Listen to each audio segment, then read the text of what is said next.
today's episode of things that should have been talked about a long time ago, we're going to talk about the GSXR 1000 oiling system. A lot of people like to badmouth these bikes and these motors for just not being real reliable, spinning bearings, oiling system's not that good. Whatever, I don't believe it, I don't buy into it. A little bit of thought, common sense, logic, some patience, and understanding of the oiling system, I think you can make these motors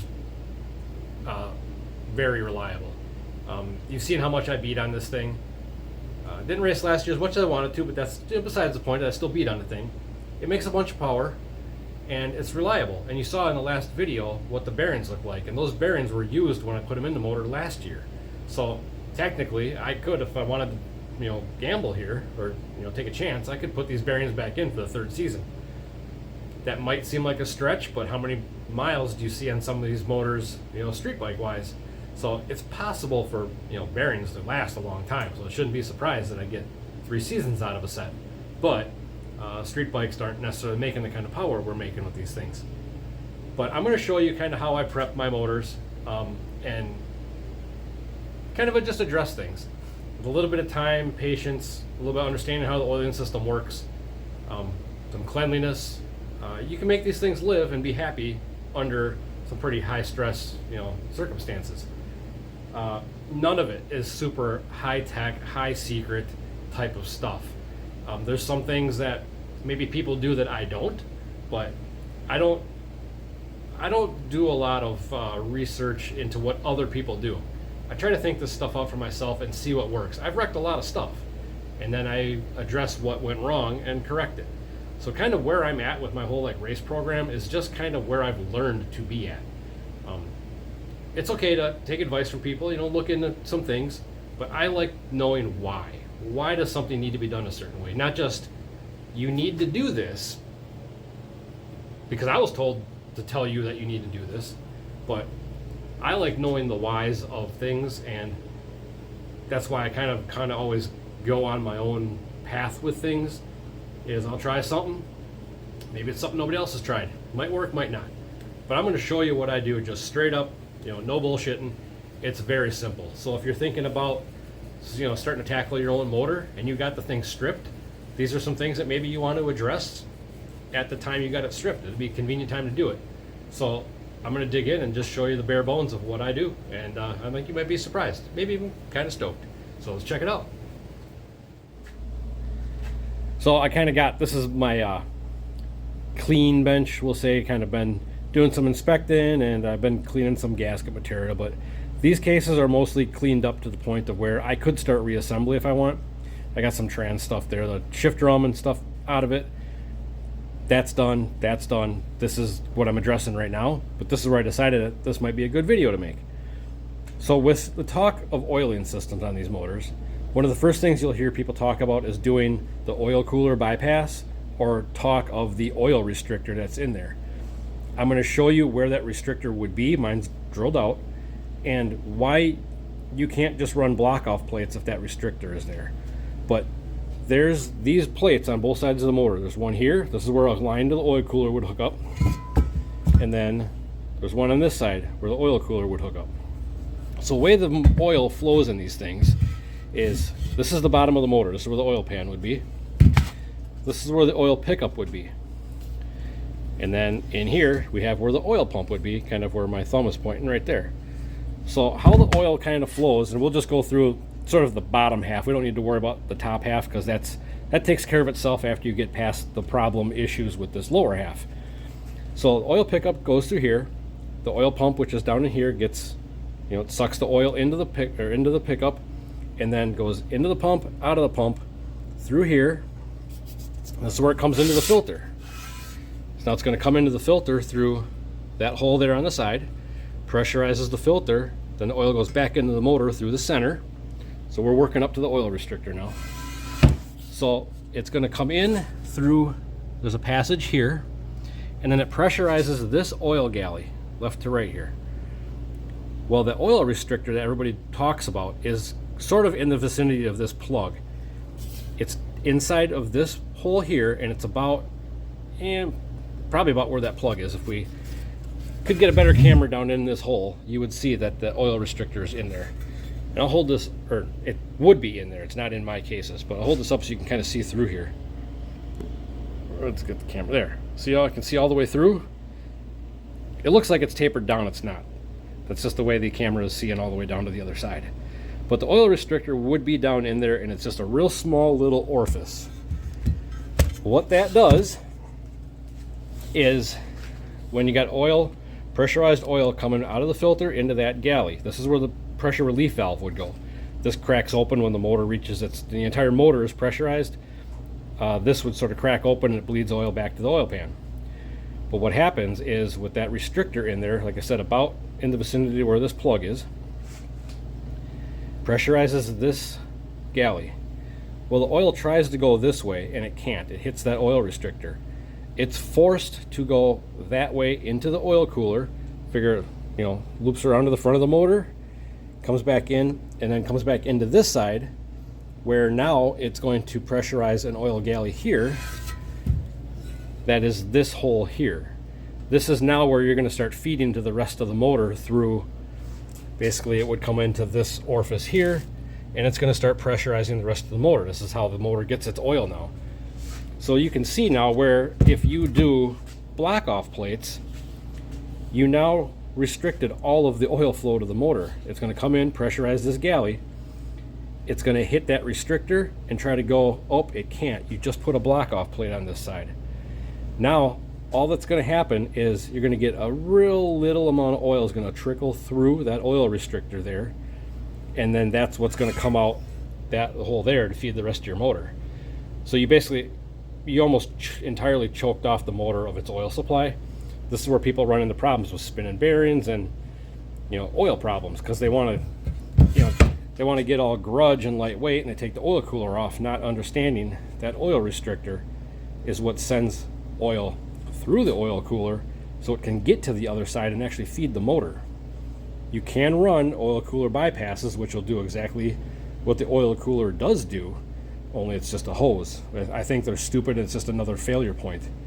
The best thing you can do is when your motor's apart, drill that restrictor out. Mine's drilled to 3/8 of an inch. It's a nice, easy size, easy drill to get. It's not going to hog nothing out extra that you don't need. It just knocks that restrictor out of there. Now this whole galley can pressurize, and it's not trying to direct oil one way or another and through a restrictor. So now this pressurized oil comes out of the filter into that galley, and it's going to feed the motor exactly what's coming out of the pump. Right up through this port here. And then now we start pumping motor into the top half of the motor. We start getting into bearings and stuff. After that, these oiling systems, pretty spot on. The only other thing to really address is oil drain back, we'll say. So you figure these cases, these cylinders, when they're sitting right side up, there's really only oil up in the head. There's nothing really going on in the center here, other than there's a couple feeds and pressure galleys there to get to the mains. But that stuff, pretty okay. The only thing I do to these cylinders here is normally there would be, let's see if I can get a light in here a little better. I didn't realize it was this dark in here. See them bolts down there? That's where your oil squirters would have gone. They just squirt the bottom of the piston skirts. And basically what that is a controlled oil leak. So that we don't really need, because like I said, we're not, with what we're doing with these bikes, I'm drag specific. I don't give two shits about building a road race motor. We don't really need that. There's enough oil getting slung around these things to get to the skirts that you don't need squirters on there to cool pistons down. Like I said, we're not on the chip for a half hour straight and wearing goofy looking leathers. That's neither here nor there. But all that is, to get oil squirters out, some people say they'll pinch them off, whatever. You can do that if you want. I just don't like having them in the motor. Those are tapped and threaded and a little bit of Loctite. So that cannot leak. So now that galley that gets pressurized there, now you got a little bit of extra flow, a little bit of extra pressure to the rest of the motor, to the stuff that's critical to keeping a high horsepower bike alive. Oil pressure, oil flow. As soon as you lose one or the other, you're going to start having a few issues. But you want to have oil into the bearing, oil out of the bearing. Keep it moving. You can have really good oil pressure and spin a bearing. Oil pressure is just a measure of resistance. A really tight motor, tight tolerances, is going to have real high pressure because it's resistance. Everywhere there's a tight clearance, it's just resistance. So a loose motor can be pretty fast, and it can have low oil pressure and live. I don't mean zero, I just mean low.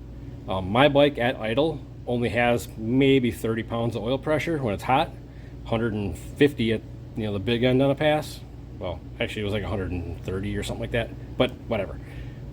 Semantics.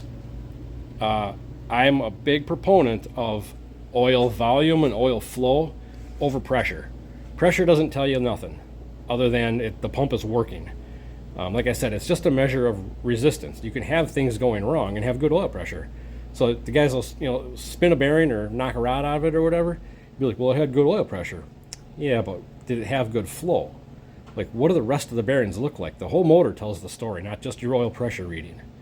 But back on track to the actual mods to do these motors.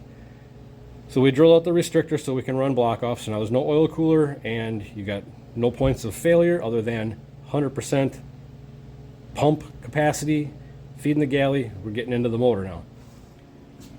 Getting up here, we got our squirters basically are gone, plugged off. So we eliminated a controlled oil leak that we don't need to concern ourselves with there. And now we'll get into just a little detail work. And what I mean by detail work is basically oil drain back. Oil has to get back to the pan at some point, and the faster and more efficiently it can do it, the better. So all I do is take any place that's got on the top side that has a hard edge, I just radius the edges off. Any ledges, anything goofy looking that oil could sit on before it gets back to the pan, smooth it out, radius, let the oil flow. It's got to get back into the pan. It's as simple as, you can see down in here, all those sharp edges, they're just curved over. They're just little radiuses. The top side of all of these I guess we'll just call them ribs, supports in the casting, those are all radiused over so oil doesn't just sit on the top. Everything's smoothed out, everything over here, radiused over, nice and smooth. You can't catch your fingers on anything on my cases, really. You can even take and kind of, we'll say, port the oil filter orifice. So as the oil's coming out of that hole there and then filling the filter and back in there, you can see I just smoothed out and radiused all of the hard edges in there. Everything's just, a drilled machined surface kind of angles. So you just smooth the stuff out. Like I said, it's just detail work. Just take some time, get it right. Even here, spin it around, this just caught my eye. This here, so we're looking, this would be the top side of this case. Bottom of the motor is that way. There was a ledge in here where a casting line is. There's ledges in here. Those are all gone. It's just nice and smooth. So the oil can't sit on there before it runs down that wall into the pan. One quick thing to point out too when you're doing a motor, these oil passages in here, these little lines here, those feed the transmission bearings. There's a little oil jet, basically. It looks like a carburetor, like a fuel jet. That oil comes out of there and pressurizes these little I'm locking up now, guys, don't laugh. These little oil passages. That was rough. These oil passages get pressurized and it just feeds oil into the transmission bearings. When you're doing a motor and you got a bunch of case sealer in there, you don't want to get these feed and return here all full of crap to where oil can't get to the bearing or can't get out of the bearing. This is where the push rod would go for the clutch. Comes in and out of this. There's a seal that sits in here. Well, there's a bearing and a seal. Well, people will have that seal start leaking. Odds are pretty good that when they put the motor together, I'll find something to point with here. Odds are pretty good when they put the motor together, the oil's coming out of this jet through this passage here, comes down, gets in there, starts feeding the bearing. But then the backside of that trans has a sort of like a little seal washer type thing there that sort of keeps the oil into that bearing. Well, the excess has nowhere to go if this passage here is plugged. This is just another little drain back that will go into the cases. if this is plugged with case sealer because it's really close to the outside edge where you got to seal this anyways, get a bunch of crap in there, you just get extra oil flow pressure in this area. It'll start pushing it out that seal. It doesn't even mean that the seal is bad. It's just trying to hold back more than it was designed to. So something to keep in mind if you got that push rod seal there on the motor's leaking, you might have got some schmutz in there. Just a thing to take in, consideration. Oh, what else? So here, we'll look at the bottom side. So this would be the bottom side of the main bearings. Again, we're looking at the top of the motor. Bottom side would be down right now, so the motor would be right side up. All of these edges down on the bottom here where the oil would be coming back down, those are all just radiused off. You can see just kind of a shiny edge. Everything's just smoothed out. It doesn't have to be, a 4-week process to do this. There is a point of diminishing returns. You can only do so much before it doesn't make a difference after that. With that said, none of this might matter, but you don't know until you try. And it sure as hell doesn't hurt. But that's kind of the gist of what's going on here. The other thing you can do is on these, I forgot to show you when I was showing where the squirters are plugged. Let me get a light on here. See, there's a plug right there. That's where the oil feed would be for that counterbalance shaft that's normally in there. That shaft does nothing but take harmonics, a little bit of the buzziness out of the motor. Another point of failure. There's normally little bearings in there that look like little mini rod bearings. That's another failure point. That's another bearing to go bad and start, jamming material into your motor. So I don't run a shaft. I don't run a dummy shaft or nothing. I just tap that 1/8 inch pipe, put a pipe plug in it. That easy. See it? Nothing fancy. Now we got, again, now we block that so we don't have a residual amount of oil coming through this at all, and we're allowing more oil supply to the rest of the motor. That's what it's all about. We want to keep our crank alive, we want to keep our rods alive, and we want to keep the cams alive. If you can do that, everything else will be fine. And it's just a matter of controlling the amount of oil you have available and to what it's actually going to do. There's a lot of moving parts in these motors, but if you direct the oil to the right areas, they can live. And like I said, I didn't show you nothing that's super, high tech. I'm showing you super secret stuff here. Nobody wants to talk about it because I don't know that anybody really does these type of videos. I know people are doing these things, but I don't know who's showing you. So that's what I'm here for. You're welcome.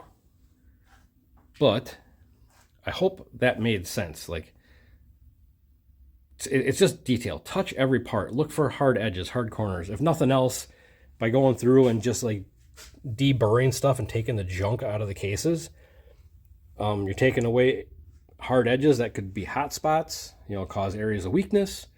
You can look at it however you want, but we're looking at it as just trying to manage the oil we have. And like I said, I don't care if my oil pressure's 20 pounds at idle, because I know it's moving oil because I get a lot of oil flow. Got me? So before I wrap this up, I want to show you one more thing. Everything that you've seen here today, other than I used a drill to drill out that oil restrictor, all the stuff I've done to these cases, just the contouring and smoothing, nothing fancy. You don't even need an air compressor and air tools to do it. I have a Dremel tool that's probably 20 years old. This is my box of random sanding and grinding little bits that are just easy to get at. But I've had the most luck with getting the best looking finish without hogging out a bunch of material and making a mess of things with these stupid little Harbor Freight diamond bits, or I think they call them diamond bits. You can get down into almost any little area. They're not so aggressive that they take a bunch of material out that you're going to regret, but they do move some material so you can make some progress. If I had to guess, start to finish, no cleaning involved, but just addressing all of the issues on the oiling system on these things, you could do it in, the drilling, the tapping, the grinding, the clean, I said no cleaning. The drilling, the tapping, the grinding, the attention to detail. I bet you could do it in 3 hours. So 3 hours to help with a better oiling system. So I know that was another kind of quick, down and dirty, I probably forgot something, said something dumb video, but that's the gist of it. I like seeing you guys ask stuff like this, and I love seeing and hearing about you guys getting out in the garage and trying things and saying you never wanted, or you never thought you could build your own motor, and now you're going to do it because you saw something I did. That's what it's all about. The only reason I do these videos is because I like seeing more people spending their money on themselves than at a shop where you can end up in, you know, motorcycle engine builder jail where you don't get your shit back. But I know this was kind of GSXR 1000 specific, and even my shit's starting to get dated and outdated. But the general process still applies. Look at how your bike moves oil, whether a ZX14, Hayabusa, a new 1000, whatever. Look at how your bike moves oil. If you're digging into the motor, just figure it out. Look at how the oil flows and figure out how to get it to where it needs to be faster and more of it. And then look at how it needs to get back to the oil pan. And it's just a system. It's just circulating. And you want it to do it as fast and efficient as you can. And yeah, anybody can do this stuff. So just go do it. I want to see you guys tear your motors apart and start building some stuff, make some power. I'm going to try to get some more stuff done on the motor today. I got a bunch of cleaning to do. The hard part, getting the getting the cases cleaned. Getting the cases cleaned of like case sealer and all the little guck and whatever always takes the longest. I'm looking forward to tearing into the cylinder head because I kind of want to evaluate that after last winter's garage hack rebuild on valve guides and all that stuff. I want to see how that was living. And yeah, we'll get some bearings ordered up. I think I said that in the last video too. I still haven't dug through my supply to see. I might even have bearings to use yet. Usually I got some new ones. But we'll do some measuring, some checking, and we'll start getting this thing back together because I'm thinking, you know, I'll give myself a month. Let's get this thing running in a month. Don't hold me to that. But you can if you want. So we'll see you in the next one. We'll have some more fun out in the garage doing some stuff that people don't like to talk about. See you later.